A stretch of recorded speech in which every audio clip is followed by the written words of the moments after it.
அண்மை செய்தி. ஆம்ஸ்ட்ராங் கொலை வழக்கு தொடர்பாக தாதா நாகேந்திரனுக்கு 3 நாள் கஸ்டடியானது வழங்கப்பட்டிருக்கிறது. அண்மை செய்தியாக பார்த்து வருகிறோம்.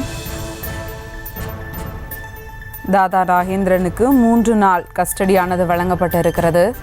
ஆம்ஸ்ட்ராங் கொலை வழக்கு தொடர்பாக வடசென்னை தாதா நாகேந்திரனுக்கு 3 நாள் போலீஸ் காவலானது வழங்கப்பட்டிருக்கிறது.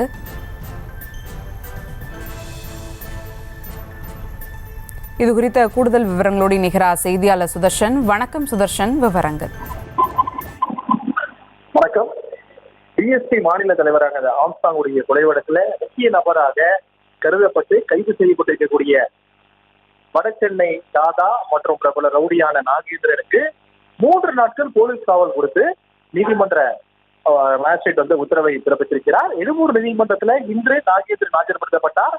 அவரை வருகின்ற 28ஆம் தேதி வரை நீதிமன்ற காவலில் வைப்பதற்கு மேஜிஸ்ட்ரேட் உத்தரவு பிறப்பித்தார். அதன் பிறகு செம்பியம் போலீஸ் அவரை போலீஸ் காவல் எடுத்து விசாரிப்பதற்கு பெட்டிஷன் ஃபைல் பண்ணியிருந்தாங்க. இந்த பெட்டிஷன்ல தான் விசாரணையானது நடைபெற்றது. இந்த விசாரணையில நீதிமன்றம் அவருக்கு 3 நாட்கள் போலீஸ் காவல் கொடுத்து உத்தரவானது பிறப்பித்திருக்கிறது. மேஜிஸ்ட்ரேட் முன்னிலையில நாகேந்திரன் தான் போலீஸ் காவல்ல செல்ல விருப்பம் இல்லை எனவும், அது மட்டும் இல்லாமல் தன்னுடைய உயிருக்கு அச்சுறுத்தல் இருப்பதாகவும், ஏனென்றால் ஏற்கனவே திருவேங்கடம் இந்த கொலை வழக்கில் கைது செய்யப்பட்ட ஆம்ஸ்ட்ராங் கொலை வழக்கில் கைது செய்யப்பட்ட திருவேங்கடம் போலீஸ் காவல் கொடுத்துதான் போலீஸ் காவலில் இருக்கும் போது அவரை என்கவுண்டர் போலீஸ் செய்து விட்டதாகவும், அதன் காரணமாக தான் போலீஸ் காவல்ல செல்ல மறுப்பதாகவும் மேஜிஸ்ட்ரேட் முன்னிலையில அவர் தெரிவித்திருந்தார். அது மட்டும் இல்லாம அவர் ரொம்ப ரெக்வெஸ்ட் பண்ணி கேட்டதாகவும் தகவல்கள் சொல்லப்படுகிறது. ஆனால் செம்பியம் போலீஸ் அவர்கள் சார்பில் மனு தாக்கல் செய்திருந்தார்கள். போலீஸ் அவர்கள் கிட்ட ஒரு 3 நாட்கள், இந்த 7 நாட்கள் கேட்டு மனு தாக்கல் செய்திருந்தார்கள். அந்த 7 நாட்கள்ல தான் மேஜிஸ்ட்ரேட், அதாவது எழும்பூர் நீதிமன்ற மேஜிஸ்ட்ரேட் 3 நாட்கள் போலீஸ் காவல் கொடுத்து நாகேந்திரனுக்கு உத்தரவை பிறப்பித்திருக்கிறார்.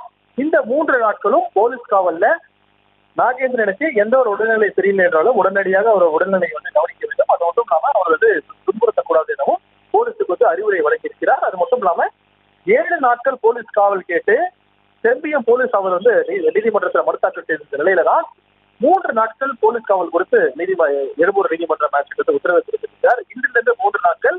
அதே போல இன்றுதான் நாகேந்திரன், அதாவது ஆம்ஸ்ட்ராங் கொலை வழக்குல முக்கிய ஆளாக கருதப்பட்டு கைது செய்யப்பட்டிருக்கக்கூடிய இந்த நாகேந்திரன், இவர் வடசென்னையுடைய பிரபல தாதா, அது மட்டும் இல்லாம முக்கியமான ரவுடியாக கருதப்பட்ட நாகேந்திரனுக்கு இன்றிலிருந்து 15 நாட்கள் நீதிமன்ற காவலமானது கொடுக்கப்பட்டது. அதாவது ஏற்கனவே ஆகஸ்ட் 8ஆம் தேதி இவருடைய பெயர் கொலை வழக்கில் ஆம்ஸ்ட்ராங்குடைய கொலை வழக்கில் சேர்க்கப்பட்டது. அதன் பிறகு ஆகஸ்ட் 9ஆம் தேதி இவர் வேலூர் சிறையில தண்டனை கைதியாக இருந்த போது இவருக்கு இவரை செம்பியம் போலீஸ் ஃபார்மல் அரெஸ்ட் பண்ணாங்க நேரில் சென்று.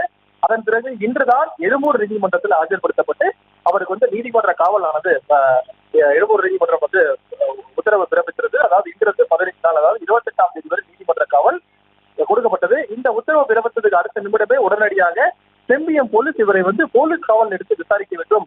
ஏனென்றால் இவரிடம் நிறைய தகவல்கள் இருக்கிறது. அது மட்டும் நாங்கள் விசாரித்தால் மட்டும்தான் உண்மை நிலவரம் தெரிய வரும். எதற்காக ஆம்ஸ்ட்ராங் கொல்லப்பட்டார், என்ன காரணம், யார் யாரெல்லாம் இந்த கொலையில் ஈடுபட்டிருக்காங்க, பிரபல அரசியல் தலைவருடைய பெயர்லாம் அடிபடுகிறது இந்த கொலை வழக்குல.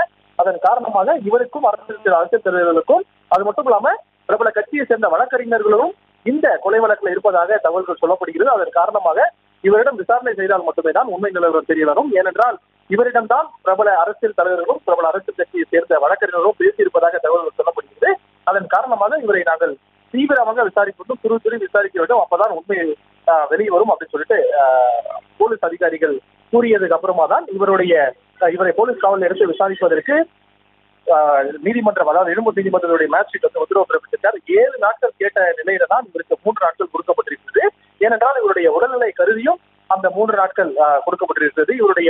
ஏற்கனவே இவருடைய உடல்நிலை சரியாத காரணத்தாலும் இவர் 2 வாரத்துக்கு ஒரு முறை டயாலிசிஸும் செய்து வருகிறார். அதனை தான் கருத்தில் கொண்டுதான் 3 நாட்கள் போலீஸ் காவல் கொடுக்கப்பட்டிருக்கு. இந்த 3 நாள் போலீஸ் காவல் இன்றிலிருந்து 3 நாள் போலீஸ் காவல் ஆகும்.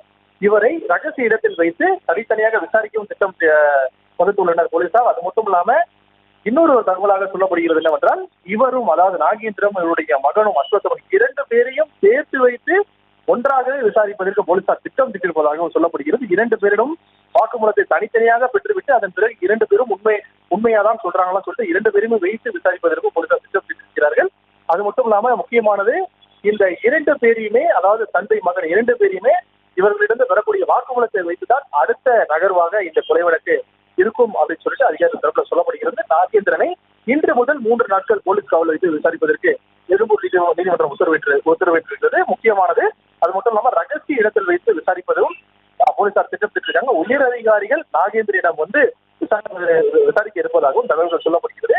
ஏற்கனவே நாகேந்திரன் தண்டனை கைதியாக வேலூர் சிறையில இருந்து வருகிறார். பல ஆண்டுகளாக இருந்து வருகிறார். 20 ஆண்டுகளுக்கு மேலாக அவர் தண்டனை கைதியாக இருந்து வருகிறார்.